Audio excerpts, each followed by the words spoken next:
You ask Tiger to solve. This deals with linear equations with one unknown. The final result is x equals -2. Let's solve it step by step. Swap sides. Group all constants on the right side of the equation. Subtract 4 from both sides. Group like terms. Simplify the arithmetic.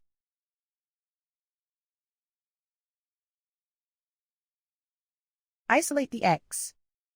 Divide both sides by 2. Simplify the fraction. Find the greatest common factor of the numerator and denominator. Factor out and cancel the greatest common factor. And so the final result is x equals -2.